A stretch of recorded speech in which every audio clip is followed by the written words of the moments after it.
Hi friends, welcome to my YouTube channel. ನಾನಿವತ್ತು ಒಂದು rice ರೆಸಿಪಿನ ತೋರಿಸ್ತಾ ಇದ್ದೀನಿ. ಅದೇನೆಂದರೆ ಮೆಂತ್ಯ ಬಾತ್. ಇದನ್ನು ತುಂಬ ಈಸಿಯಾಗಿ ಮಾಡ್ಕೋಬೋದು.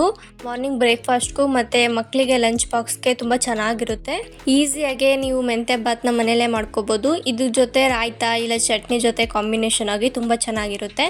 ಹಾಗಾದರೆ ಮೆಂತ್ಯ ಬಾತ್ ಹೇಗೆ ಮಾಡೋದು ಅಂತ ನೋಡೋಣ ಬನ್ನಿ. ಫಸ್ಟ್ ನಾನಿಲ್ಲಿ ಮಸಾಲೆನ ರುಬ್ಕೊತಾ ಇದ್ದೀನಿ. ಅದಕ್ಕೋಸ್ಕರ ಒಂದು ಮಿಕ್ಸಿ ಜಾರ್ ತೊಗೊಂಡು ಮಿಕ್ಸಿ ಜಾರ್ಗೆ ಅರ್ಧ ಕಪ್ ಆಗೋಷ್ಟು ಕಾಯಿನ ಹಾಕ್ಕೊಂಡು ಜೊತೆಗೆ 5 ಮೆಣಸಿನ್ಕಾಯಿನ ಹಾಕ್ಕೊತಾ ಇದ್ದೀನಿ. ಜೊತೆಗೆ ಸ್ವಲ್ಪ ಕೊತ್ತಂಬರಿ ಮತ್ತು ಸ್ವಲ್ಪ ಪುದೀನ ಹಾಕ್ಕೊಂಡು, ಹಾಗೆ ನಾನಿಲ್ಲಿ ಶುಂಠಿ ಬೆಳ್ಳುಳ್ಳಿ ಪೇಸ್ಟ್ ಹಾಕ್ಕೊಂಡಿದ್ದೀನಿ. ನೀವು ಬೇಕಾದರೆ ಶುಂಠಿ ಮತ್ತು ಬೆಳ್ಳುಳ್ಳಿ ಹಾಕ್ಕೋಬೋದು. ಇವಾಗ ರುಬ್ಕೊಂಡು ಬಂದಿದ್ದೀನಿ. ಇವಾಗ 1 ಗ್ಲಾಸ್ ಆಗೋಷ್ಟು ರೈಸ್ ತೊಗೊಂಡು ವಾಶ್ ಮಾಡಿ ಇಟ್ಕೊಂಡಿದ್ದೀನಿ. ನಾನಿಲ್ಲಿ ಅಕ್ಕಿನ ನೆನೆಸ್ತಾ ಇಲ್ಲ, ಹಂಗೆ ಜಸ್ಟ್ ವಾಶ್ ಮಾಡಿ ಇಟ್ಕೊಂಡಿದ್ದೀನಿ. ಇವಾಗ ಮೆಂತ್ಯ ಬಾತ್ ಮಾಡೋಣ ಬನ್ನಿ. ಅದಕ್ಕೋಸ್ಕರ ನಾನು ಕುಕ್ಕರ್ ಇಟ್ಕೊಂಡಿದ್ದೆ. ಕುಕ್ಕರ್ ಕಾದ್ಮೇಲೆ ಒಗ್ಗರಣೆಗೆ ಎಷ್ಟು ಬೇಕೋ ಅಷ್ಟು ಎಣ್ಣೆ ಹಾಕ್ಕೊಂಡಿದ್ದೀನಿ. ಎಣ್ಣೆ ಕಾದ್ಮೇಲೆ ಪಲಾವ್ ಎಲೆ ಮತ್ತು ಚಕ್ಕೆ, ಲವಂಗ, ಮೆಣಸು ಹಾಕ್ಕೊಂಡು ಸ್ವಲ್ಪ ಫ್ರೈ ಮಾಡ್ಕೊತಾ ಇದ್ದೀನಿ. ನಿಮ್ಮನೆಯಲ್ಲಿ ಪಲಾವ್ಗೆ ಯಾವುದೆಲ್ಲ ಸ್ಪೈಸಸ್ ಯೂಸ್ ಮಾಡ್ತೀರೋ ಅದೆಲ್ಲ ಹಾಕ್ಕೊಳ್ಳಿ. ಇದು ಫ್ಲೇವರ್ಗೋಸ್ಕರ ಹಾಕ್ಕೊತಾ ಇದ್ದೀನಿ. ಇವಾಗ ಒಂದು ಮೀಡಿಯಮ್ ಸೈಜ್ ಈರುಳ್ಳಿನ ಸಣ್ಣದಾಗಿ ಕಟ್ ಮಾಡಿ ಹಾಕ್ಕೊಂಡಿದ್ದೀನಿ.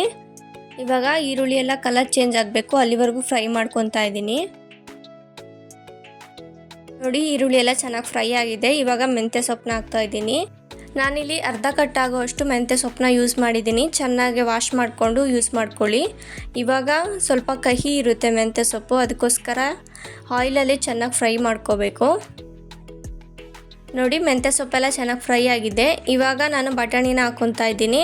ನಾನಿಲ್ಲಿ ಅರ್ಧ ಕಪ್ ಆಗೋಷ್ಟು ಬಟಾಣಿನ ಹಾಕ್ಕೊತಾ ಇದ್ದೀನಿ. ನೀವು ಹಸಿದು ಬೇಕಾದರೂ ಹಾಕ್ಕೋಬೋದು, ಇಲ್ಲ ನೆನೆಸಿಟ್ಕೊಂಡು ಬಟಾಣಿನ ಯೂಸ್ ಮಾಡ್ಕೋಬೋದು. ಇವಾಗ ಸ್ವಲ್ಪ ಹೊತ್ತು ಫ್ರೈ ಮಾಡ್ಕೊಂಡಾದ್ಮೇಲೆ ಒಂದು ಮೀಡಿಯಮ್ ಸೈಜ್ ಟೊಮೊಟೊದಲ್ಲಿ ಅರ್ಧ ಟೊಮೊಟೊನ ಕಟ್ ಮಾಡಿ ಇಟ್ಕೊಂಡಿದ್ದೆ, ಅದನ್ನು ಇವಾಗ ಹಾಕ್ಕೊಂಡು ಫ್ರೈ ಮಾಡ್ಕೊತಾ ಇದ್ದೀನಿ. ನೀವು ಒಂದೊಂದು ಐಟಮ್ ಹಾಕ್ಬೇಕಾದ್ರೂ ಚೆನ್ನಾಗಿ ಫ್ರೈ ಮಾಡ್ಕೊಳ್ಳಿ. ಸ್ವಲ್ಪ ಗ್ಯಾಪ್ ಕೊಟ್ಟು ಫ್ರೈ ಮಾಡಿಕೊಂಡು ಆಮೇಲೆ ನೆಕ್ಸ್ಟ್ ಐಟಮ್ ಹಾಕ್ಕೊಳ್ಳಿ. ಆವಾಗಲೇ ರೆಸಿಪಿ ಟೇಸ್ಟಿಯಾಗಿ ಚೆನ್ನಾಗಿರೋದು. ಇವಾಗ ಸ್ವಲ್ಪ ಅರಿಶಿನ ಹಾಕ್ಕೊಂಡು ಹಾಗೆ ರುಚಿಗೆ ತಕ್ಕಷ್ಟು ಉಪ್ಪು ಹಾಕ್ಕೊಂಡು ಸ್ವಲ್ಪ ಫ್ರೈ ಮಾಡ್ಕೊತಾ ಇದ್ದೀನಿ.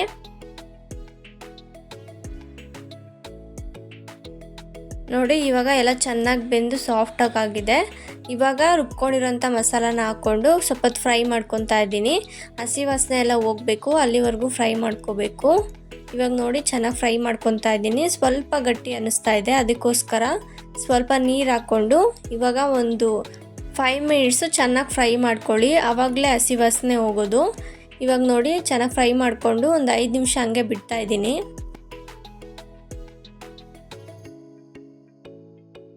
ನೋಡಿ, ಇವಾಗ ಚೆನ್ನಾಗಿ ಫ್ರೈ ಆಗಿದೆ. ಇವಾಗ ಇನ್ನೊಂದು ಸಲ ಮಿಕ್ಸ್ ಮಾಡಿಕೊಂಡು ಇವಾಗ ನೀರು ಹಾಕ್ಕೊತಾ ಇದ್ದೀನಿ. ನಾನಿಲ್ಲಿ 1 ಗ್ಲಾಸ್ ಆಗೋಷ್ಟು ಅಕ್ಕಿಗೆ 2 ಗ್ಲಾಸ್ ಆಗೋಷ್ಟು ನೀರು ಹಾಕ್ಕೊತಾ ಇದ್ದೀನಿ. ಯಾಕಂದರೆ ನಾನು ಅಕ್ಕಿನ ನೆನೆಹಾಕಿಲ್ಲ, ಅದಕ್ಕೋಸ್ಕರ ಕರೆಕ್ಟಾಗಿ 1 ಗ್ಲಾಸಿಗೆ 2 ಗ್ಲಾಸ್ ಆಗೋಷ್ಟು ನೀರು ಹಾಕ್ಕೊತಾ ಇದ್ದೀನಿ. ನೀವು ಇನ್ ಕೇಸ್ ಏನಾದರೂ ಅಕ್ಕಿನ ಮುಂಚೆನೇ ನೆನೆಹಾಕಿದ್ರೆ ಆವಾಗ ಸ್ವಲ್ಪ ನೀರು ಕಮ್ಮಿ ಮಾಡ್ಕೊಳ್ಳಿ. ಇವಾಗ ನಾನು 2 ಗ್ಲಾಸ್ ಆಗೋಷ್ಟು ನೀರು ಹಾಕ್ಕೊಂಡು ಒಂದು ಸಲ ಮಿಕ್ಸ್ ಮಾಡಿಕೊಂಡು ಒಂದು ಕುದಿ ಬರೋವರೆಗೂ ಕುದಿಸ್ಕೊತಾ ಇದ್ದೀನಿ. ನೋಡಿ, ಇವಾಗ ಚೆನ್ನಾಗಿ ಕುದ್ದಿದೆ. ಇವಾಗ ಒಂದು ಸಲ ಮಿಕ್ಸ್ ಮಾಡಿಕೊಂಡು ಇವಾಗ ಅಕ್ಕಿನ ಹಾಕ್ಕೊತಾ ಇದ್ದೀನಿ. 1 ಗ್ಲಾಸ್ ಆಗೋಷ್ಟು ಅಕ್ಕಿನ ವಾಶ್ ಮಾಡಿ ಇಟ್ಕೊಂಡಿದ್ನಲ್ಲ, ಆ ಅಕ್ಕಿನ ಇಲ್ಲಿ ಹಾಕ್ಕೊತಾ ಇದ್ದೀನಿ. ನಾನಿಲ್ಲಿ ಸೋನಾ ಮಸೂರಿ ಅಕ್ಕಿ ಯೂಸ್ ಮಾಡಿಕೊಂಡು ಮಾಡ್ತಾಯಿದ್ದೀನಿ. ನಿಮ್ಮ ಮನೇಲಿ ಯಾವ ರೈಸ್ ಇರುತ್ತೋ ಅದನ್ನು ಯೂಸ್ ಮಾಡಿಕೊಂಡು ಮಾಡ್ಕೊಳ್ಳಿ. ನೀವು ಈ ಮೆಂತ್ಯ ಬಾತ್ ಮಾಡಬೇಕಾದ್ರೆ ಫ್ಲೇಮ್ನ ಮೀಡಿಯಮ್ ಫ್ಲೇಮಲ್ಲಿ ಇಟ್ಕೊಳ್ಳಿ, ಇಲ್ಲಾಂದರೆ ತಳ ಹತ್ತದಂಗೆ ಆಗಿಬಿಡುತ್ತೆ. ಯಾಕಂದರೆ ಇದು ರೈಸ್ ಐಟಮ್ ಆಗಿರೋದ್ರಿಂದ ಬೇಗ ತಳ ಹತ್ಬಿಡುತ್ತೆ. ಅದಕ್ಕೋಸ್ಕರ ಮೀಡಿಯಮ್ ಫ್ಲೇಮಲ್ಲಿ ಇಟ್ಕೊಂಡು ಮಾಡ್ಕೊಳ್ಳಿ. ಇವಾಗ ಸ್ವಲ್ಪ ಉಪ್ಪು ಹಾಕ್ಕೊಂಡು ಒಂದು ಕುದಿ ಬರೋವರೆಗೂ ಕುದಿಸ್ಕೊತಾ ಇದ್ದೀನಿ. ಇವಾಗ ನೋಡಿ, ಒಂದು ಕುದಿ ಬಂದಿದೆ. ಇವಾಗ ಒಂದು ಸಲ ಮಿಕ್ಸ್ ಮಾಡಿಕೊಂಡು ಕುಕ್ಕರ್ನ ಕ್ಲೋಸ್ ಮಾಡ್ಕೊತಾ ಇದ್ದೀನಿ. ನಾನಿಲ್ಲಿ 2 ವಿಷಲ್ ಬರೋವರೆಗೂ ಕೂಗಿಸ್ಕೊತಾ ಇದ್ದೀನಿ.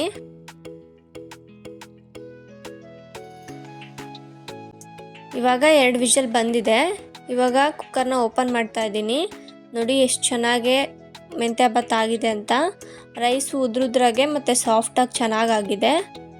ಇವಾಗ ಮಿಕ್ಸ್ ಮಾಡ್ಕೊತಾ ಇದ್ದೀನಿ. ಎಲ್ಲ ಕರೆಕ್ಟಾಗಿ ಮಿಕ್ಸ್ ಮಾಡಿಕೊಂಡ್ರೆ ಫೈನಲಾಗಿ ಮೆಂತ್ಯ ಬಾತ್ ರೆಡಿಯಾಗಿದೆ. ನೋಡಿದ್ರಲ್ಲ ಎಷ್ಟು ಈಸಿಯಾಗಿ ಮನೆಯಲ್ಲೇ ಮೆಂತ್ಯ ಬಾತ್ ಮಾಡ್ಬೋದು ಅಂತ ತೋರಿಸ್ದೆ. ಇವಾಗ ಮೆಂತ್ಯ ಬಾತ್ನ ಸರ್ವ್ ಮಾಡ್ಕೊತಾ ಇದ್ದೀನಿ. ಈ ಮೆಂತ್ಯ ಬಾತ್ ಜೊತೆ ರಾಯ್ತಾ ಇಲ್ಲ ಚಟ್ನಿ ಜೊತೆ ತಿನ್ನಿ, ತುಂಬ ಚೆನ್ನಾಗಿರುತ್ತೆ. ನಾನಿಲ್ಲಿ ಕಾಯಿ ಚಟ್ನಿ ಮಾಡ್ಕೊಂಡಿದ್ದೆ, ಅದ್ರ ಜೊತೆ ಸರ್ವ್ ಮಾಡಿಕೊಂಡು ತಿಂದೆ, ತುಂಬ ಚೆನ್ನಾಗಿತ್ತು. ನೀವು ಇದೇ ರೀತಿ ನಿಮ್ಮ ಮನೇಲಿ ಒಂದ್ಸಲ ಟ್ರೈ ಮಾಡಿ ನೋಡಿ, ನಿಮಗೂ ಕೂಡ ತುಂಬ ಇಷ್ಟ ಆಗುತ್ತೆ. ಇದೇ ಥರ ನಾನು ರೈಸ್ ರೆಸಿಪಿನ ನನ್ನ ಚಾನಲಲ್ಲಿ ಅಪ್ಲೋಡ್ ಮಾಡಿದ್ದೀನಿ, ಒಂದ್ಸಲ ಹೋಗಿ ಚೆಕ್ ಮಾಡಿ. ಇಷ್ಟ ಆದರೆ ಲೈಕ್ ಮಾಡಿ ಮತ್ತು ಶೇರ್ ಮಾಡಿ. ಇದೇ ಥರ ರೆಸಿಪೀಸ್ಗೋಸ್ಕರ ನನ್ನ ಚಾನಲ ಸಬ್ಸ್ಕ್ರೈಬ್ ಮಾಡ್ಕೊಳ್ಳಿ. ಈ ವಿಡಿಯೋ ನಿಮಗೆ ಇಷ್ಟ ಆಗಿದ್ದಲ್ಲಿ ಪ್ಲೀಸ್ ಲೈಕ್ ಮಾಡಿ ಮತ್ತು ಶೇರ್ ಮಾಡಿ. Thank you for watching the video.